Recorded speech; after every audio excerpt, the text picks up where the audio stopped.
Good morning everyone. आज बेटा इस वीडियो में हम इंडिया सा पॉलिसी ऑफ नॉन अलाइनमेंट के चैप्टर को कंप्लीट करने की कोशिश करेंगे। इस वीडियो में हम सारे मैक्सिमम कोशिश करेंगे कि सारे क्वेश्चन जो है शॉर्ट क्वेश्चन आंसर है वो अटैम्प्ट हो जाएं। ठीक है, कई यूनिवर्सिटियों में जैसे पटियाला यूनिवर्सिटी है, चंडीगढ़ यूनिवर्सिटी है, उसमें शॉर्ट क्वेश्चन आंसर भी आते हैं। फॉर दिस रीज़न मैं इस वीडियो में शॉर्ट क्वेश्चन आंसर को अटैम्प्ट करने की कोशिश कर रही हूँ। इसका फर्स्ट क्वेश्चन है, व्हाट इज़ द इंडिया सा पॉलिसी ऑफ नॉन अलाइनमेंट, कि इंडिया की जो नॉन अलाइनमेंट पॉलिसी है वो क्या है, जिसे हम नाम भी बोल देते हैं। पहले इसमें जो शब्द आ रहे हैं उनको समझो।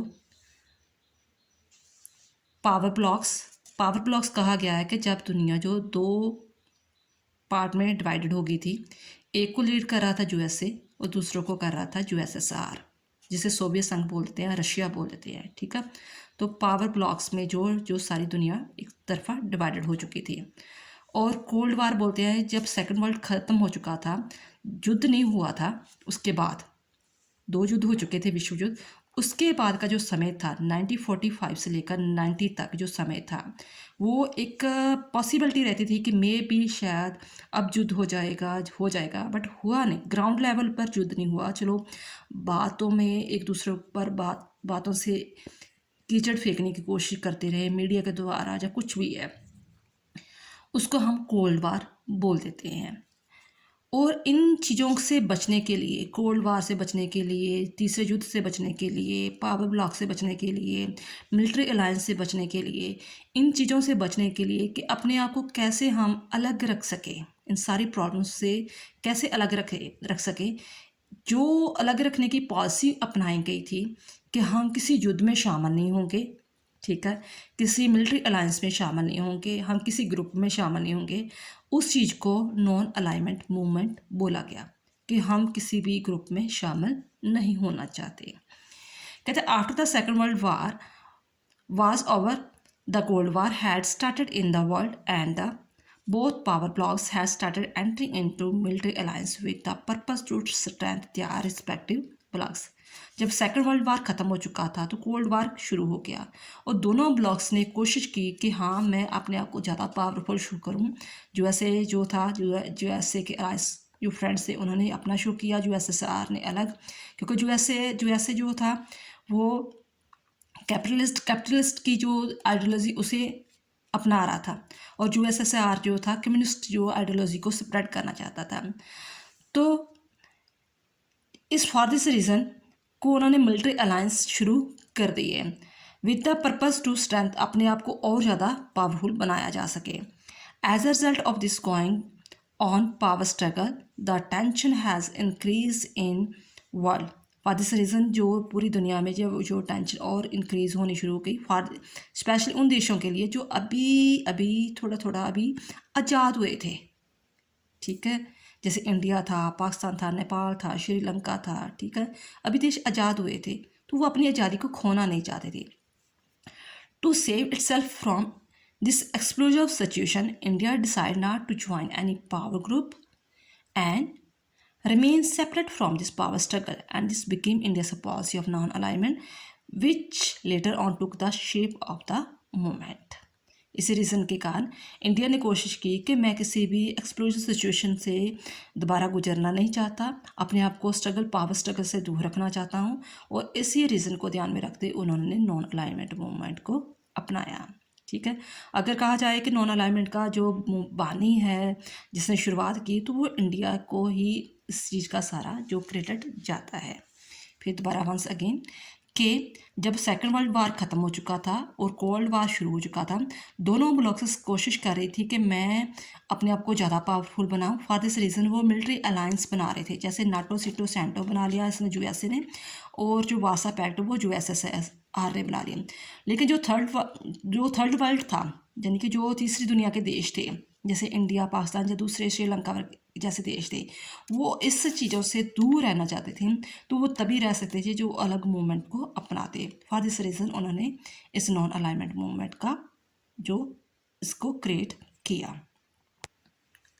नेक्स्ट क्वेश्चन है, what is the nature of Indian सा पॉलिसी ऑफ नॉन अलाइनमेंट जो पॉलिसी है उसकी नेचर क्या है, करेक्टरिस्टिक्स क्या है, कौन कौन सी चीज़ें अपनाती है जहाँ से हमें पता चलता है कि सच में ये नॉन अलाइनमेंट मूवमेंट है। India's policy of non-alignment is not the policy of the passive neutral, rather it is the policy of the active neutral. जो भी नॉन अलाइनमेंट को आमतौर पर सुनता है तो वो सोचता है कि शायद वो किसी भी चीज़ में पार्टिसिपेट करते नहीं, सिर्फ अपने आप को पैसिव रखते हैं कि मुझे किसी प्रॉब्लम से कोई लेना देना नहीं है, मैं अपने आप में मस्त हूँ। तो इंडिया ये चीज़ क्लियर करता है कि हमारी जो पॉलिसी, जो नॉन अलाइनमेंट की पॉलिसी है, वो पैसिव नहीं है, वो एक्टिव है। ठीक है, वो फिर क्लियर कर रहा है कि non alignment does not mean that India has turn the its face from the whole problem. Rather, without joining any group and any remaining neutral, India is in the favor of playing an active role in the solving the world problem.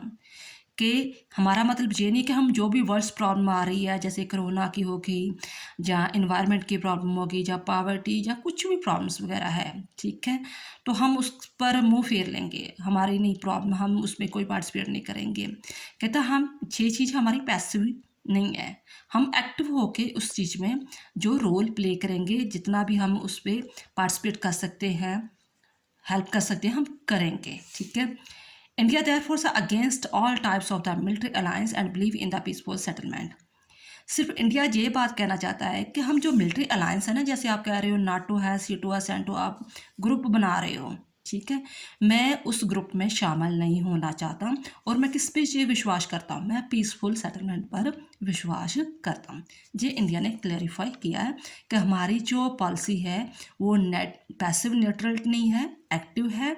हम world problem को, जो भी world problems होती है उसमें हम जो है बिल्कुल एक्टिव होकर पार्टिसिपेट करेंगे, उसको सॉल्व करने की कोशिश करेंगे, जस्ट हम मिलिट्री अलायंस में शामिल नहीं होंगे। नेक्स्ट है क्वेश्चन हमारा कि write down any 4 characteristics of India सा पॉलिसी ऑफ नॉन अलाइनमेंट। पहले हमने जस्ट पढ़ा था कि इसकी नेचर क्या है, ठीक है, अब इसकी कैरेक्टरिस्टिक्स है। फर्स्ट इसकी कैरेक्टरिस्टिक्स क्या है कि इंडिया सा policy of non alignment is not the policy of passive neutrality, कि पैसिव न्यूट्रल नहीं है, कि एक्टिव है। Second, India believe in the policy of the peaceful causes, कि हम जो एक दूसरे के साथ सहयोग की नीति अपनाएंगे, मिलजुल कर रहेंगे, कोएग्जिस्टेंस रहेंगे, एक दूसरे के देश के बीच में इंटरफियर नहीं करेंगे। मान लो कि हमारा पड़ोसी देश श्रीलंका, वहाँ तमिल लोग भी रहते हैं, ठीक है, तो कोई भी प्रॉब्लम होती है तो हम श्रीलंका के जो पर्सनली मैटर है उस पर इंटरफियर नहीं करेंगे जब तक वो खुद की सरकार हमें नहीं कहती, ठीक है, कोएग्जिस्टेंस रहेंगे और इंटरफियर नहीं करेंगे। And third, India believe in the bilateral agreement, वो बायलैटरल एग्रीमेंट पर विश्वास रखते हैं कि हम किसी के साथ भी समझौता कर सकते हैं। मान लो कि यूएसए के साथ भी हम समझौता कर सकते हैं और रशिया के साथ भी, चाहे दोनों देश एक दूसरे के दुश्मन हैं, ठीक है, एक आइडियोलॉजी को लेकर, बट हमारी ऐसी पॉलिसी है कि हम दोनों के साथ जो एग्रीमेंट कर सकते हैं। And fourth, India policy of non alignment is not alignment among non aligned country. तो जो हमारे जो 120 देश हैं नॉन अलाइनमेंट में, ये नहीं कि हमने अलग सा कोई और ग्रुप क्रिएट कर लिया है, जैसे यूएसए ने ग्रुप क्रिएट किया है, नाटो ने, सीटो, सेंटो के उनके देश शामिल हुए हैं, तो यूएसएसआर ने, रशिया ने अपना ग्रुप क्रिएट कर लिया था वार्सा पैक्ट का। तो हमने ये नहीं कि हमने अलग सा कोई ग्रुप क्रिएट किया है, हम जो इस देश में शामिल भी नहीं है ना, हम उसकी भी सहायता करेंगे। नेक्स्ट क्वेश्चन है, why India adopt the policy of non alignment. India को ऐसी क्या जरूरत पड़ गई थी कि उसने ये पॉलिसी अपनाने पड़ी। वो भी अपने रीज़न तर्क देता है। फर्स्ट ऑफ ऑल रीज़न देता है कि हमारा जो, हम अपनी अभी आज़ाद हुए थे तो हमारे देश में जो पावर्टी प्रॉब्लम्स बहुत काफ़ी क्रिएट हो चुकी थी, तो हम अपने देश की तरक्की पर ध्यान देना चाहते थे, हम अपनी डेवलपमेंट पर फोकस करना चाहते थे, और दोबारा से जो लड़ाई झगड़ा है, मिलिट्री अलायंस, उसमें शामिल नहीं होना चाहते थे। सेकंड, हमारी जियोग्राफिकल सिचुएशन ऐसी है कि हम किसी के साथ दुश्मनी नहीं ले सकते। एक तरफ हमारा अगर नॉर्थ में देखें तो जो है रशिया, चाइना हमें बिलोंग करता है, उसके साथ है। अगर हम साउथ की तरफ देखें तो समुद्र के एरिया के बाद हमारा जो है पश्चिमी देश है, उनके साथ मित्रता रखनी पड़ती है। तो हमारी जियोग्राफिकली सिचुएशन ऐसी है कि हम किसी के साथ ऐसे गठबंधन नहीं कर सकते थे, ना यूएसए के साथ, ना यूएसएसआर के साथ। हम एक अपने आप को सेपरेट दोनों से रखना चाहते थे। एंड थर्ड हमारा रीज़न ये था कि it was essential for India to adopt the policy of non alignment के रोल ऑफ द मीडिएटर। जब दुनिया जो तीसरा कोल्ड, मान लो कि 2 विश्व युद्ध हो चुके थे, तो अब कोल्ड वार चल रहा था, अगर कोई उसके बीच में मीडिएटर ना हो, कि जैसे दोनों युद्ध कर रहे हैं तो तीसरा कोई उसमें सलाह सफाई करने वाला ही ना हो, उसे समझाने वाला ना हो, तो नेचुरली तीसरा युद्ध हो जाना था। तो कहते हैं हम एक एज ए मीडिएटर के तौर पर हम जो रोल प्ले कर रहे थे, ठीक है। तो मीडिएटर होना जरूरी था कि दोनों को बीच में एक समझौता करने के लिए, तो हमने वो बहुत अच्छी भूमिका रोल प्ले किया है। It was the in the national interest, और हमारे ये देश के हित में भी था कि हम के अपने देश को ध्यान में रखकर, अपने देश की आज़ादी को ध्यान में रखकर किसी के साथ भी जो एग्रीमेंट ना करें, ठीक है। ये हो गया आपका कि कौन से रीज़न थे जिसके कारण उन्होंने को देश को नॉन अलाइनमेंट मूवमेंट अपनाना पड़ा। अब ये नॉन अलाइनमेंट के हम 3-4 क्वेश्चन रीड आउट कर चुके हैं, लेकिन इसकी शुरुआत कब हुई, किस देशों ने की, कौन सा प्लेस था, उस चीज़ का आंसर है इस क्वेश्चन में। What is the significance of the Bandung conference. Actually इसी में हमारे सारे क्वेश्चन के आंसर आएंगे। With the purpose of to develop mutual cooperation among the Asian and African countries, a conference was held in the Bandung city of Indonesia from April 18 to 24, 1955, in which representatives from 29 countries took part. India played a special role in the organization this conference, and it was here that the foundation of non-alignment was laid. क्या हुआ था कि अपने देश में corporation बनाने के लिए, खास करके जो एशियन के देश थे और अफ्रीकन कंट्री से, उन्होंने इंडोनेशिया देश तो सुना ही होगा, अपने सिंगापुर के पास है देश, उसका जो शहर था बैंडिंग, वहाँ पर उन्होंने एक कॉन्फ्रेंस की। कॉन्फ्रेंस की डेट क्या थी? 1955। तब कितने देश शामिल हुए? 29। वहाँ पर उन्होंने इस चीज़ की फाउंडेशन की कि हम एक ऐसा ग्रुप क्रिएट करेंगे जो देश में सभी दुनिया में शांति लेकर आएगा, ठीक है। 2-3 चीज़ें याद रखनी है। इंडोनेशिया के बैंडिंग शहर में एक कॉन्फ्रेंस हुई, 1955 में ये कॉन्फ्रेंस हुई, और इसमें कितने देश शामिल हुए? 29। Bandung 1959 and 29 countries. Next question है, what are the advantage of non alignment movement. चलो हमने ये भी बात कर ली कि क्यों हमें नॉन अलाइनमेंट क्यों अपनाना पड़ा, कब इसकी शुरुआत हुई, इसकी नेचर्स क्या है, और अब इसके एडवांटेज क्या हुए। फर्स्ट एडवांटेज इसका क्या हुआ? The policy of non alignment has helped India to frame its independence foreign policy, कि हम अपनी आज़ादी के साथ अपनी जो विदेश नीति है, फॉरेन पॉलिसी, उसे अपना सके।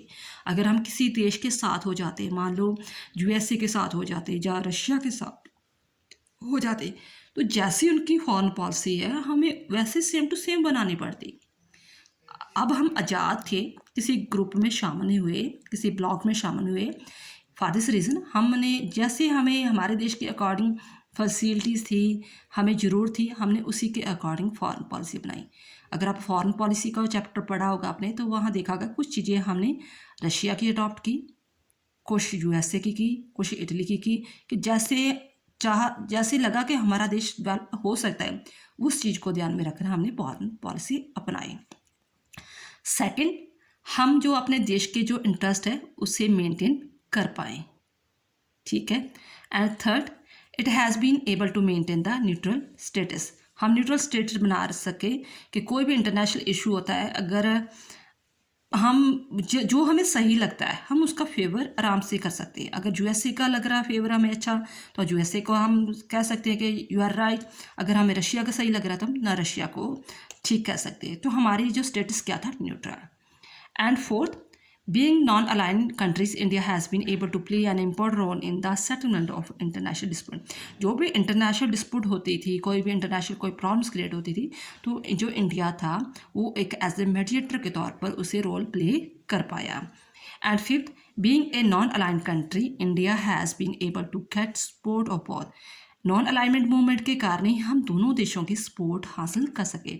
रशिया से हमने बहुत सारा एमिनेशन लिया है, अमेरिका यूएसए से हमने फाइनेंशियल तौर पर बहुत सारा कर्जा लिया था, ठीक है ना, तो हम दोनों देशों की हेल्प ले सकें। नेक्स्ट क्वेश्चन है give any 4 argument against India policy of non alignment. जो ये कहते हैं कि ये जो नॉन अलाइनमेंट मूवमेंट ये थी, जो हम देश इसके बने हुए हैं, मेंबर बने हैं, चलो उस समय तो ठीक था, जब कोल्ड वार चल रहा था, दुनिया 2 ब्लॉक्स में बंटी गई थी। अब इसकी कोई भी रेलिवेंसी नहीं है, तो इसे ख़त्म कर देना चाहिए। अब हमें इसमें ज़्यादा पैसा नहीं खर्च करना चाहिए, ये बिल्कुल यूजलेस हो चुकी है। वो क्या आर्गूमेंट देते हैं? फर्स्ट आर्गूमेंट देते हैं कि the policy of non alignment has given the India to sense of fast security. क्यों कह रहे हैं? क्योंकि आपको पता है कि पाकिस्तान ने 2 बार हमारे देश में अटैक किया, चाइना ने किया, तो हमें लगता था कि कोई ना कोई सपोर्ट करेगा, लेकिन हमारे नॉन अलाइनमेंट मूवमेंट होने के कारण, पार्टिसिपेट उसका मेंबर होने के कारण, ना तो रशिया ने फुल फ्लैज हमारी सपोर्ट की, ना ही यूएसए ने सपोर्ट की। तो हम बेसहारा बनकर रह गए, किसी ने भी हमारी पूरी सपोर्ट ना की। तो हमने एम्यूनेशन हथियार भी ना बनाए। हमें ये आशा ही नहीं थी कि कोई जहाँ हम नॉन अलाइनमेंट मूवमेंट के जो मेंबर हैं हम पर युद्ध करेंगे। तो ये पड़ोसी देशों ने हम पर युद्ध कर दिया, ये मेंबर है पाकिस्तान वगैरह जो भी है, तो वो एक फास्ट सिक्योरिटी क्रिएट हुई। तो इसी के कारण भी जो लोगों में, इंडियन लोगों में ये एक क्रोध जाग गया कि हमें इस चीज़ की ज़रूरत नहीं, हमें किसी ना किसी का जो है हाथ पकड़ना चाहिए, चाहे यूएसए का पकड़ो चाहे रशिया का, क्लियर कट पकड़ो, ताकि वो कोई भी हमारे देश पर अटैक करे तो वो हमारे साथ स्टैंड कर सके। ठीक है। Second, India has fail to protect the national interest. अपने नेशनल इंटरेस्ट भी नहीं वो प्रोटेक्ट कर पाया, इसलिए वो नॉन अलाइनमेंट मूवमेंट का मेंबर था ना, कि शायद हमने नेशनल इंटरेस्ट को प्रोटेक्ट कर पाएगा, लेकिन किसी ने भी खुलकर हमारी जो सपोर्ट नहीं की। ठीक है। And third, the policy of non alignment is known the policy of friendless, कि ये कहते हैं कि ये पॉलिसी जो हमारी, हम सोचते हैं ये नॉन अलाइनमेंट जितने भी देश हैं, 120 देश हैं, वो हमारे दोस्त हैं, लेकिन वो दोस्त नहीं, बीच में कई दुश्मन भी बन के हमारा कोई भी जो ऐसे फास्ट फ्रेंड नहीं बन सका। जैसे मान लो कि आप देखते हो कि इज़राइल में जब यूक्रेन में हमला किया, तो यूक्रेन शुरू से अमेरिका की सपोर्ट कर रहा था, अमेरिका का हमदर्द था, तो अमेरिका ने पूरी फुल फ्लैज उसकी सपोर्ट की ना, तो इंडिया की किसी ने भी सपोर्ट नहीं की, तो उसे कोई भी वर्ल्ड मैप के कह लो कोई दोस्त, अच्छा फास्ट फ्रेंड मिल ही ना सका। In the present day unipolar world, जब ये पॉलिसी बनी थी, तब तो 2 ब्लॉक्स में दुनिया बटी हुई थी। अब तो जस्ट यूनिपोलर बन चुका, यूनिपोलर यानी कि सिर्फ यूएसए के पास ही सारी पावर आ चुकी है, तो अब जो उसकी कोई रेलिवेंसी नहीं रह गई। There is no importance on non-alignment because generally question is asked that non-alignment from whom, किसके लिए हम जो non-alignment movement अपना रहे हैं। नेक्स्ट क्वेश्चन है what is the relevance of the non-alignment movement in the changed international scenario। पीछे हमने क्वेश्चन किया था कि नॉन अलाइनमेंट मूवमेंट की कोई ज़रूरत ही नहीं, इसे ख़त्म कर देना चाहिए। ठीक है, बट कुछ इस चीज़ के फेवर में है कि नहीं, नॉन अलाइनमेंट मूवमेंट ख़त्म नहीं होना चाहिए, इसकी अपनी ही रेलिवेंस है, इसकी अपनी इम्पोर्टेंस है। फॉर दिस रीज़न वो ये चीज़ें इसमें पेश करते हैं। फर्स्ट वो कह रहे हैं कि सम critics are of the opinion that in the change scenario the non-alignment movement is not the relevance. With the end of the Cold War, the power blocks have also come to the end, as a result of which the bipolar order has also come to an end. So there is no need of now. But so long as the third world countries continue to face the problems of the poverty, economic exploitation, and wide economic disparities between the north and south countries, the non-alignment movement will remain relevant. कई कह रहे हैं कि नहीं, कि इसकी importance नहीं है, कोई रेलिवेंस वगैरह नहीं है, कोल्ड वार ख़त्म हो चुका है, बाईपोलर ख़त्म हो चुका है, यूनिपोलर आ चुका है, for this reason non alignment की ज़रूरत नहीं है। बट हम देखें कि अभी भी जो थर्ड कंट्रीज़ है वो इकोनॉमिकल एक्सप्लॉयटेशन या कुछ भी ऐसी प्रॉब्लम फेस कर रही है, और इन चीज़ों को ध्यान में रखकर अपनी प्रॉब्लम को सॉल्व करने के लिए एक मंच चाहिए। थर्ड वर्ल्ड जो है उनको, अपनी जो कंट्रीज़ है, थर्ड वर्ल्ड कंट्रीज़ है, उनको एक मंच चाहिए, एक स्टेज चाहिए। तो स्टेज क्या है उनकी? Non alignment movement. तो वो फॉर दिस रीज़न इनकी रेलिवेंट है। When and where the 50th summit non alignment countries was held. जो 15 समिट है वो कब हुई 2009 को इजिप्ट में हुई, और इसमें 118 जो है मेंबर इसमें शामिल हुए। शाम शेख भी कहा जाता है और जैसे सिटी ऑफ पीस भी कहा जाता है। नेक्स्ट है वाई द नाम वाज फाउंडेड, नाम फाउंडेड क्यों हुआ और इसके कौन से कंट्रीज वगैरह अभी भी मेंबर्स वगैरह है।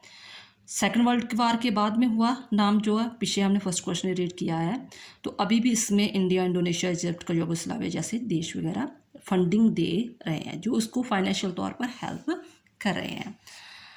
How many countries at present are the member of the non-alignment.